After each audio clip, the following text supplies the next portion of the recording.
Praise the Lord. Good morning. கர்த்தர் நல்லவர், அவர் கிருபை என்றும் உள்ளது. எபிரேயர் 10 அதிகாரம் 36 நீங்கள் தேவனுடைய சித்தத்தின்படி செய்து வாக்குத்தத்தம் பண்ணப்பட்டதை பெறும்படிக்கு பொறுமை உங்களுக்கு வேண்டியதாய் இருக்கிறது. எபிரேயர் 10 அதிகாரம் 36 பொறுமை என்பது நமக்கு துன்பம் ஏற்படும் போது உணர்ச்சி வசப்படாமலும் கோபம் கொள்ளாமலும் இருக்கும் மனநிலை ஆகும். மற்றவர்கள் நம்மை இகழும் போதும், நீண்ட தாமதங்கள் ஏற்படும் போதும், பிரச்சனைகள் ஏற்படும் போதும், தொடர் துன்பங்கள் வரும்போதும், சில அசாதாரண சூழ்நிலைகளிலும் அமைதியாக இருக்கும் குணமே ஆகும். பொறுமைக்கு எடுத்துக்காட்டாக வேதாகமத்தில் ஆபிரகாம், யாக்கோபு, யோசேப்பு, யோபு, தாவீது ஆகியோரையும் ஏன் ஆண்டவராய் இயேசு கிறிஸ்துவையும் சொல்லலாம். இவர்கள் எல்லோரும் தேவனுடைய சித்தத்தின்படி செய்து வாக்குத்தத்தம் பண்ணப்பட்டதை பெறும்படிக்கு பொறுமையாய் காத்திருந்து சுதந்தரித்து கொண்டார்கள்.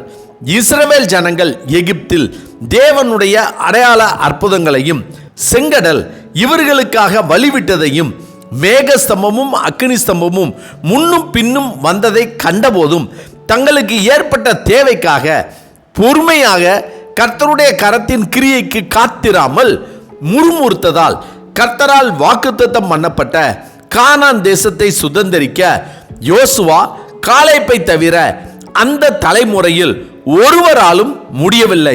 மோசே பொறுமை இல்லாததால், அதாவது கன்மலையை அடித்ததால் கானானுக்குள் நுழைய முடியவில்லை. ஆனால் யோபு பொறுமையாய் இருந்து இரட்டத்தனையான ஆசீர்வாதங்களை பெற்றுக்கொண்டான். யோசேப்புக்கு சொப்பனம் கிடைத்து விட்டது. ஆனால் ஆடைகள் இல்லாமல் குழியில் கிடந்தான். அடிமையாகத்தான் போனான். கர்த்தர் அவனோடு இருக்கிறது அவனுக்கு நன்கு தெரியும். போத்திபார் வீட்டில் விசாரணை அதிகாரியாக வைக்கப்பட்டவுடன் அவன் திருப்தியாகவில்லை. எனவேதான் என் தேவனுக்கு விரோதமாக பாவம் செய்வது எப்படி என்றான்.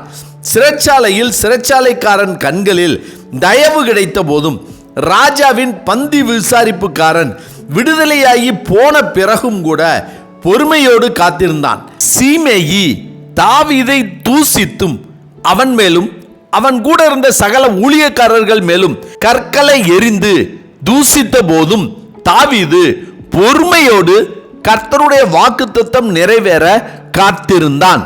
நாமும் நம்முடைய வாழ்க்கையில் தேவனுடைய சித்தத்தின்படி செய்து வாக்குத்தத்தம் பண்ணப்பட்டதை பெறும்படிக்கு பொறுமையோடு காத்திருந்தால் ஆபிரகாம், யாக்கோபு, யோசேப்பு, யோபு, தாவீது போன்றவர்கள் பெற்ற ஆசீர்வாதத்தை போல வாக்குமாறா தேவன் நமக்கு வாக்குத்தத்தமாக கொடுத்த ஆசீர்வாதங்களையும் கிருபைகளையும் பெற்றுக்கொள்ளலாம் என்பதை நாம் கேட்கும் போதும் படிக்கும் போதும் உணர்வும் விசுவாசமும் வந்தாலும் நம்முடைய வாழ்க்கையில் கவலையும் சோதனையும் வேதனையும் வரும்போது கர்த்தர் நமக்கு சொன்ன வார்த்தை, வாக்குத்தத்தம், தரிசனம், சொப்பனம் எங்கே எப்போது நிறைவேறும் என்று அங்கலாய்க்கிறோம், முறுமுறுக்கிறோம். ஏற்ற காலத்தில் நிறைவேற்றுவேன் என்று அவர் நமக்கு வாக்கு கொடுத்ததை மறந்து விடுகிறோம். வேதாகமத்தில் உள்ள பரிசுத்தவான்கள் மட்டுமல்ல, இப்போது பூமியில் நம்மோடு வாழ்கிற கர்த்தருடைய பிள்ளைகளிடத்தில் நாம் கேட்போம் என்றால் அவர்களுடைய வாழ்க்கையிலும் சில வார்த்தைகள், வாக்குத்தத்தங்கள் நிறைவேற 10 வருடங்கள், 15 வருடங்கள், ஏன் 20 வருடங்கள் கூட காத்திருந்து பெற்றுக்கொண்டதாக சொல்கிறார்கள். நம் தேவன் பொய் சொல்ல மாட்டார்.